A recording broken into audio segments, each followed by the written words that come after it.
রাতের আকাশটা সেদিন অদ্ভুত সুন্দর ছিল। হাজারো তারা যেন আল্লাহর সৃষ্টি রহস্যের কথা বলছিল। ছোট্ট ইউসুফ আলাইহিসসালাম তার বাবার পাশে বসে আকাশের দিকে তাকিয়েছিল। হঠাৎ সে ধীর কণ্ঠে বলল, আব্বা, আমি একটা স্বপ্ন দেখেছি। হজরত ইয়াকুব আলাইহিসসালাম ছেলের দিকে তাকালেন। তার চোখে ছিল মমতা আর গভীর প্রজ্ঞা। কি দেখেছ আমার সন্তান? ইউসুফ আলাইহিসসালাম বলল, আমি দেখেছি ১১টি তারা, সূর্য আর চাঁদ সবাই আমাকে সিজদা করছে। কথাটা শুনে ইয়াকুব আলাইহিসসালামের হৃদয় কেঁপে উঠল।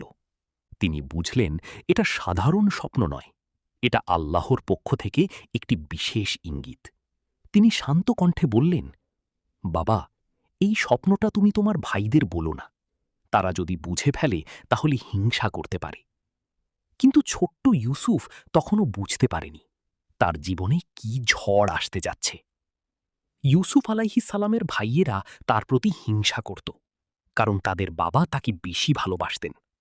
একদিন তারা গোপনে পরিকল্পনা করল, চলো ইউসুফকে সরিয়ে দিই, তাহলে বাবার ভালোবাসা আমরা পাব। একজন বলল, মেরে ফেলি।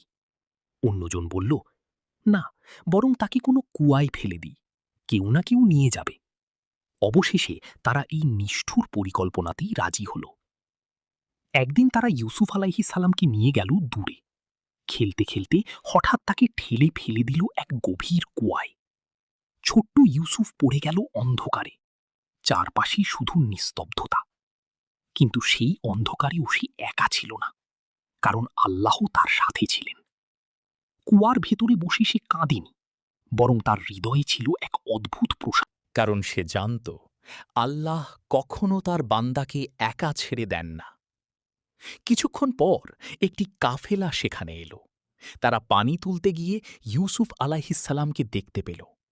এই ছেলেটাকে বিক্রি করলে ভালো দাম পাওয়া যাবে। তারা তাকে মিশরে নিয়ে গেল এবং এক ধনী ব্যক্তির কাছে বিক্রি করে দিল। সেই ব্যক্তি ছিলেন রাজদরবারের একজন গুরুত্বপূর্ণ কর্মকর্তা।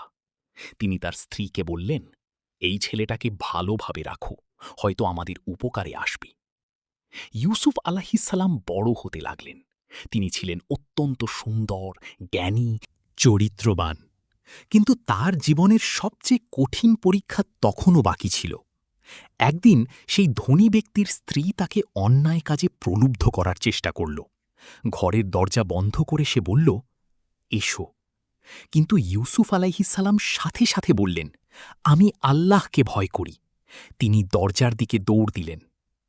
এই দৃশ্য প্রমাণ করে যে আল্লাহকে ভয় করে, আল্লাহ তাকে রক্ষা করেন। ঘটনার পরে সেই নারী নিজেকে বাঁচাতে উল্টো ইউসুফ আলাইহিসসালামের উপর দোষ চাপাল। ফলাফল, কারাগার। একজন নির্দোষ মানুষকে বন্দী করা হল। কিন্তু এখানেও তিনি ভেঙে পড়েননি, বরং কারাগারে বসেই তিনি মানুষকে আল্লাহর দিকে ডাকতে শুরু করলেন। কারাগারে ২ জন বন্দী স্বপ্ন দেখেছিল। ২ জন বন্দী তার কাছে এলো। একজন বলল, আমি মদ বানাচ্ছি স্বপ্নে। অন্যজন বলল, আমার মাথায় রুটি পাখি খাচ্ছে। তিনি ব্যাখ্যা দিলেন, একজন মুক্তি পাবে, একজন শাস্তি পাবে। সব সত্য হল, কিন্তু তাঁকে ভুলে গেল মানুষ। কারাগারের ভেতরটা ছিল নিস্তব্ধ। চারদিকে অন্ধকার, ভারী দরজা আর মানুষের দীর্ঘশ্বাস।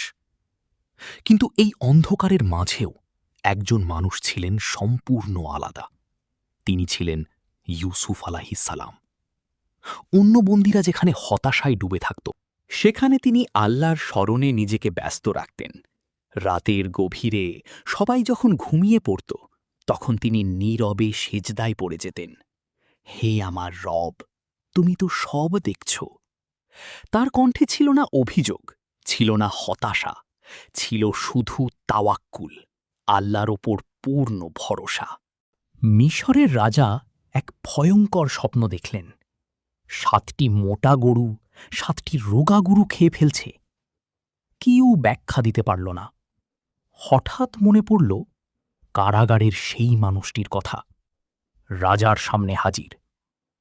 ইউসুফ আলাইহিসসালাম বললেন, ৭ বছর ভালো সময় আসবে, তারপর ৭ বছর দুর্ভিক্ষ। রাজা অবাক হয়ে গেলেন।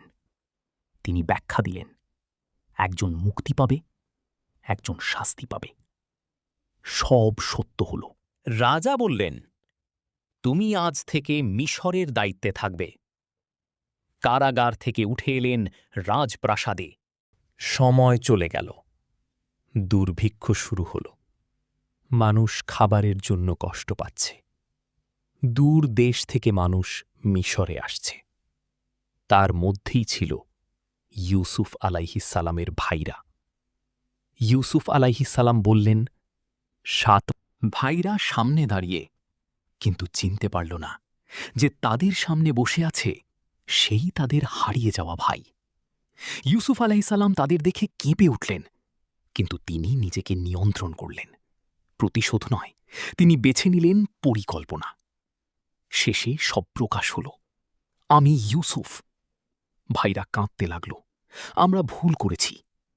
কিন্তু ইউসুফ আলাইহিসসালাম বললেন, আজ তোমাদের কোনো শাস্তি নেই।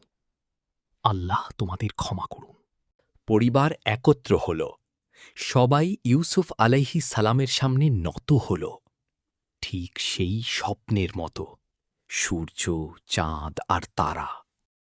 ভাইদের ক্ষমা করার পর ইউসুফ আলাইহিসসালাম তার পিতা হজরত ইয়াকুব আলাইহিসসালাম এবং পুরো পরিবারকে মিশরে নিয়ে আসেন। দীর্ঘদিনের বিচ্ছেদের পর যখন বাবা ছেলের দেখা হল, সেটা ছিল এক অবর্ণনীয় মুহূর্ত। ইয়াকুব আলাইহিসসালাম তার ছেলেকে জড়িয়ে ধরলেন। যে ছেলেকে তিনি বছরের পর বছর হারিয়ে ভেবেছিলেন, আজ সে তার সামনে, সম্মানিত, সফল, আল্লাহর প্রিয় বান্দা। ইসলামিক বর্ণনায় আছে, যখন ইউসুফ আলাইহিসসালাম তার জামা পাঠিয়েছিলেন, তা ইয়াকুব আলাইহিসসালামের চোখে লাগানোর পর তার দৃষ্টিশক্তি ফিরে আসে। এটা ছিল আল্লাহর এক বিশেষ রহমত। এরপর ইউসুফ আলাইহিসসালাম তার পরিবারসহ মিশরে বসবাস করতে থাকেন। তিনি শুধু একজন শাসকই ছিলেন না, ছিলেন একজন ন্যায়পরায়ণ নেতা। মানুষের মধ্যে ন্যায় বিচার প্রতিষ্ঠা করেন, দুর্ভিক্ষ মোকাবিলায় সঠিক ব্যবস্থা নেন, মানুষকে আল্লাহর পথে ডাকতে থাকেন। তার শাসনে মিশরে শান্তি ও সমৃদ্ধি ফিরে আসে। নবুয়তের দায়িত্ব। ইউসুফ আলাইহিসসালাম ছিলেন আল্লাহর নবী, তাই তিনি শুধু প্রশাসনই করেননি, মানুষকে তাওহীদের দিকে আহ্বান করেছেন।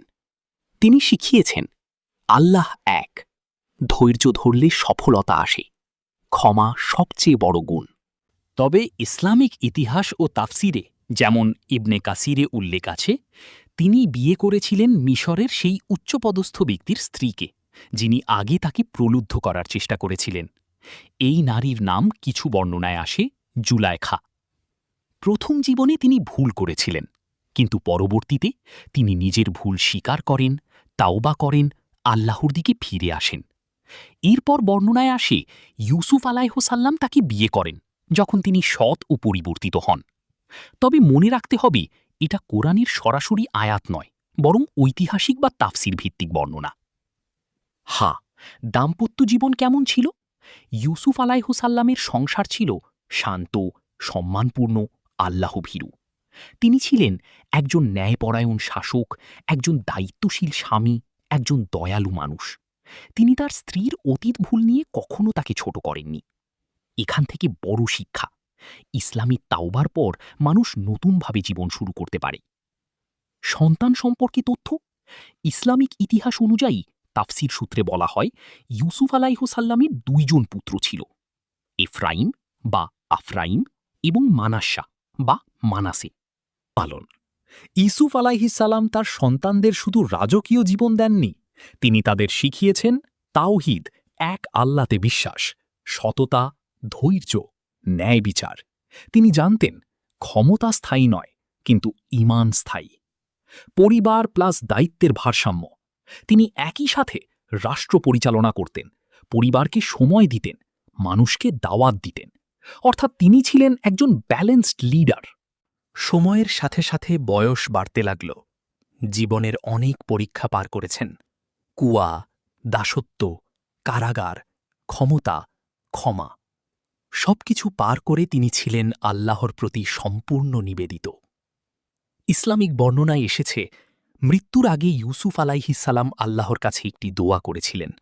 তিনি বলেছিলেন, হে আমার রব, তুমি আমাকে রাজত্ব দান করেছ এবং স্বপ্নের ব্যাখ্যা শিখিয়েছ। তুমি আসমান ও জমিনের স্রষ্টা। দুনিয়া ও আখিরাতে তুমিই আমার অভিভাবক। আমাকে মুসলিম অবস্থায় মৃত্যু দাও এবং নেককারদের সাথে মিলিত। এরপর একসময় হজরত ইউসুফ আলাইহিসালাম এই পৃথিবী থেকে বিদায় নেন। তার মৃত্যু ছিল শান্ত, কারণ তিনি তার জীবন পূর্ণ করেছেন সবর, ঈমান এবং আল্লাহর ওপর ভরসা দিয়ে।